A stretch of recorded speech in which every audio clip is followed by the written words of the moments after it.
Sebelum mulai penjumlahan, Bu Guru ingatkan dulu, pecahan desimal merupakan pecahan per sepuluhan, per seratusan, per seribuan, dan seterusnya yang ditulis dengan tanda koma. Contoh, 0,1, 0,203, 0,0436. Adapun langkah-langkah penjumlahan desimal yaitu letakkan angka sesuai nilai tempatnya. Tanda koma diluruskan. 2. Jumlahkan setiap angka seperti pada penjumlahan bersusun ke bawah. 3. Jangan lupa untuk menuliskan tanda koma pada hasil penjumlahan. Bu Guru berikan contoh soalnya. 0,35 ditambah 0,3 sama dengan titik-titik. Kita susun ke bawah seperti penjumlahan biasa. 5 ditambah 0. Hasilnya 5. 3 ditambah 3 hasilnya 6. 0 ditambah 0 tetap 0. Koma diluruskan dengan koma, maka hasilnya 0,35 ditambah 0,3 sama dengan 0,65. Contoh 2. 2,13 ditambah 0,328 sama dengan titik-titik. Kita susun ke bawah. Di atas angka 8, kosong artinya 0. 0 ditambah 8, hasilnya 8. 3 ditambah 2, hasilnya 5. 1 ditambah 3, hasilnya 4. 2 ditambah 0, hasilnya 2. Koma kita luruskan dengan koma. Maka 2,13 ditambah 0,328 sama dengan 2,458. Contoh 3.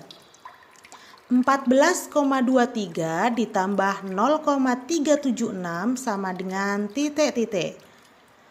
14,23 disusun ke bawah ditambah 0,376, luruskan komanya. 0 tambah 6, 6. 3 tambah 7, 10. 10 tulis 0, nyimpan 1. 1 ditambah 2 ditambah 3 hasilnya 6. 4 ditambah 0 hasilnya 4, 1 ditambah 0 hasilnya 1. Koma kita luruskan dengan koma, maka 14,23 ditambah 0,376 sama dengan 14,606.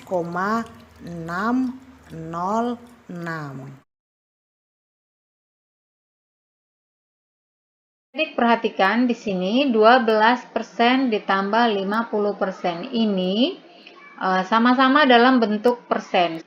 Kita bisa menghitungnya dengan cara menyusun ke bawah ya. Kita susun ke bawah 12% ditambah 50%. Kita akan jumlahkan. Nah, ini sama-sama persen, persennya tinggal kita turunkan saja. Kemudian dijumlahkan 2 ditambah 0 hasilnya 2. Kemudian 1 ditambah 5 hasilnya adalah 6. Itu yang pertama. Kita ke soal yang kedua. Di sini sudah ada soalnya yaitu 0,25% ditambah dengan 1,6%. Perlu adik-adik ketahui cara membacanya adalah 0,25%, bukan 0,25%. Karena dalam desimal angka di belakang persen itu kita baca seperti angka biasa. Jadi ini kita baca dengan 0,25% ya. Nah, untuk menjumlahkannya kita bisa susun ke bawah. 0,25% ditambah 1,6%. Perhatikan di sini untuk bilangan desimal cara menjumlahkannya adalah kita urutkan antara koma dengan koma ya. Jadi kita tidak boleh asal menaruhnya saja atau kita mungkin urutkan dari belakang, tidak ya. Jadi kita mengurutkan sesuai atau lurus antara koma dengan koma. Kita jumlahkan. persennya kita turunkan. Nah, perhatikan di sini 5-nya kita turunkan ya. Kemudian 2 ditambah 6 itu 8. Nah, perhatikan ini komanya kita turunkan juga koma, sejajarkan ya. Kemudian 0 ditambah 1 hasilnya 1. Maka hasil akhirnya menjadi 1,85%. Kita ke contoh yang ketiga. Di sini 0,35 ditambah 14%. Adik-adik perhatikan di sini soalnya berbeda dari yang pertama dan kedua. Kalau soal pertama tadi dan kedua itu soalnya sama-sama dalam bentuk persen. Hanya yang pertama bilangan bulat persen, yang kedua bilangan desimal persen. Nah, untuk soal yang ketiga ada perbedaan. Di sini desimal, hanya desimal, kemudian di sini dalam bentuk persen. Nah, desimal ini kita ubah terlebih dahulu menjadi pecahan biasa. Cara mengubahnya adalah jika satu angka di belakang koma itu berarti per 10. Jika ada dua angka di belakang koma itu berarti per 100. Dan jika ada 3 angka di belakang koma berarti per 1000. Jika 4 angka berarti per 10.000 dan seterusnya demikian. Nah, perhatikan di sini ini soalnya di belakang koma ada 2 angka. Ini berarti per 100. Berarti 35 per 100 ya. Ditambah 14% itu sama artinya dengan 14 per 100. Nah, perhatikan di sini penyebutnya sama-sama 100. Maka kita hanya perlu menjumlahkan pembilangnya saja.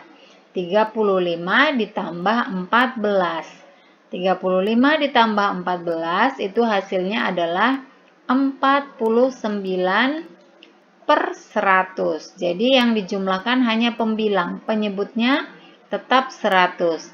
49 per 100 itu sama artinya dengan 49%. Nah, ini soal penjumlahan persen.